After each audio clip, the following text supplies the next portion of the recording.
Hi everybody, this is Reza. I'm going to cover RC boat maintenance for offshore riding. In this video I'm going to show you what you need to do once you get your boat or RC boat off the water if this was in the ocean. The first thing you need to do is flush the water jacket and the exhaust manifold. Now you might have one rudder pickup, or like this boat, two rudder pickups. So depending on what you have, you need to make an adapter and to pump water through the exhaust system. You don't have to have the boat running, unlike the real boats or PWCs that the engine needs to be running. This is just basically a water jacket that goes around the cylinder head. So that's the good thing about it. You don't have to have the boat running. So what I did with that for this one, I have dual rudder pickup. Take the lines off. I made a line with a T. The T connects both lines together, then I have one line. To pump the water through this, you could use a bucket, like the fuel can bucket with a manual pump, or you can just use the hose.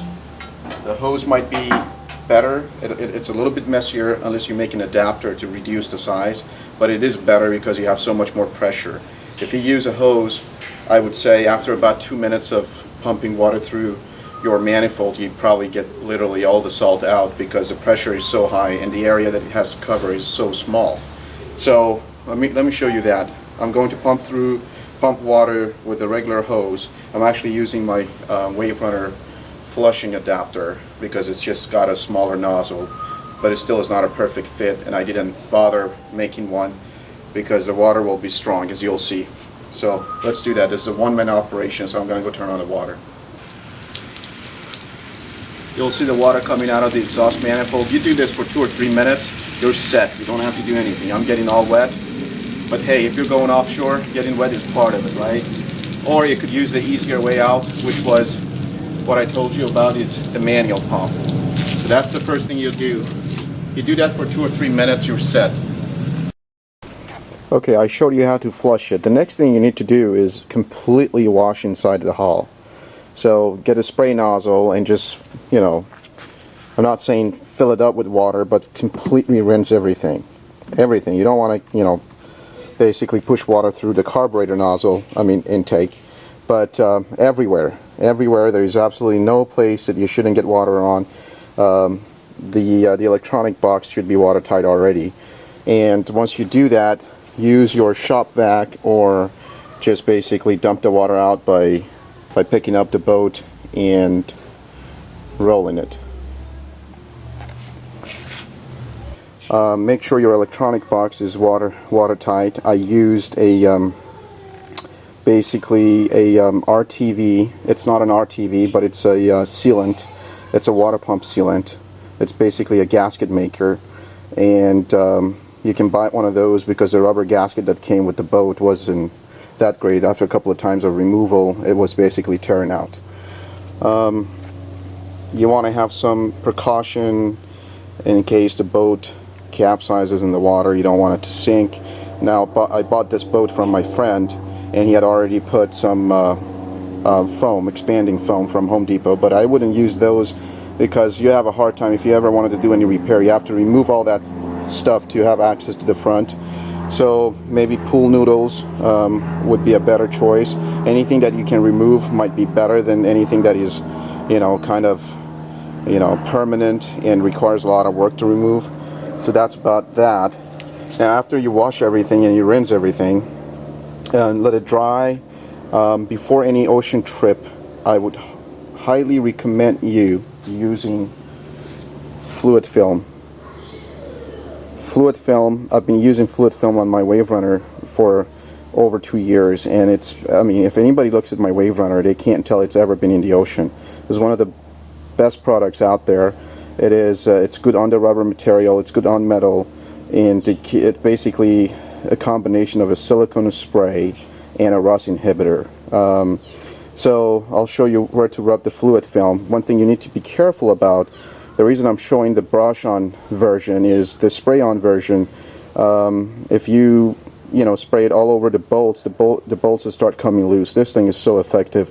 It penetrates and the bolts will start backing out. So I bought a brush-on version so I can avoid the bolts and go around the areas that I want to protect. So I'll show you that in a second right now. Okay, so what I typically do, I rub fluid film around all metal stuff, including the cylinder head. The cylinder head should not get hot.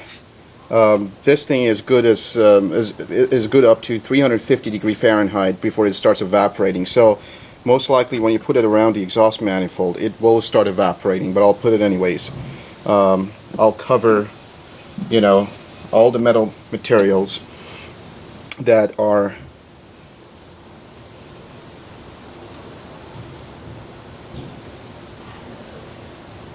so I'm covering everything,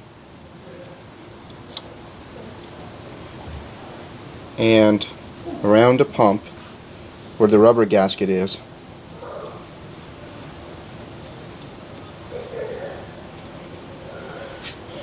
your engine mount. I do it all around the engine mount. Salt basically destroys just about anything. Just about anything. It's unbelievable how harsh the environment is out in the ocean. You lapse doing this once or twice, I guarantee you corrosion and rust immediately. Especially these RC boats are not made like real boats and wave runners and PWCs, because mostly they are meant for lakes, and most likely that's what people are going to be using them for, to play around the lakes.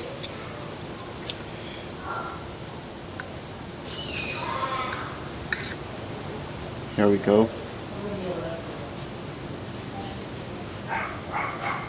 I don't even mind. Oops. I even recommend you to do your rudder, even though you would think the water would wipe it off. It'll take a lot of pressure for the water to take it off. It penetrates into the porous material. Here's the rud. Here's your ball links. Again, avoid the screws and nuts.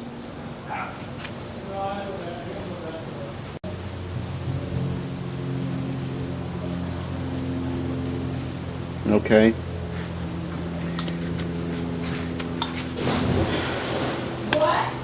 Another thing you need to do, is a must do, is you remove your flex shaft and lube it after each ride in the ocean. I use fluid film. You can do grease and then go over it with fluid film. Depending on your boat, there is a difference of how you remove the flex shaft. You may not have a flex shaft, you may have a direct drive, but I'll definitely lube these things, these components, and not leave them like that. Okay, so that's for that.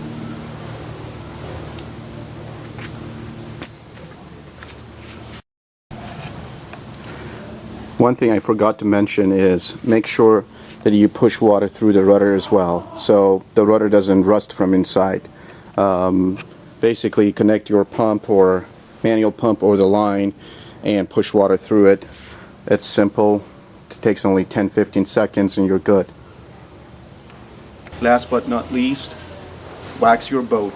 I'm using a 4-season boat wax, and I use it on my wave runner as well, and it's been working great. So wax your boat.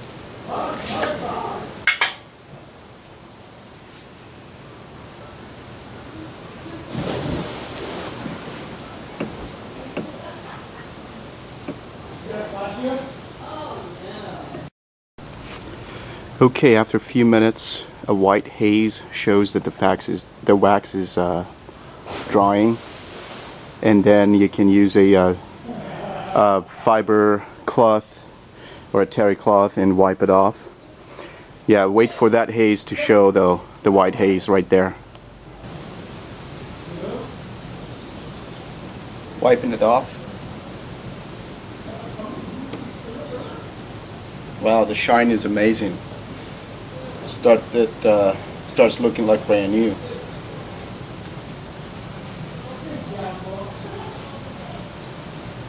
Now you don't have to do this every time you take it out in the ocean, the wax part, but the rinsing and flushing and the fluid film, I do recommend you do it every single time you take it out in the ocean.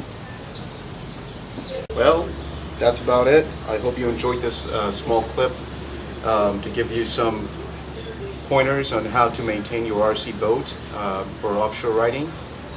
And this beautiful stand you see is made by RCAirplanestands.com. I use it for my airplanes, and I use it for this boat. It's such a versatile stand. It's awesome. All right, subscribe to Captain's Aviation if you like what you see. Later.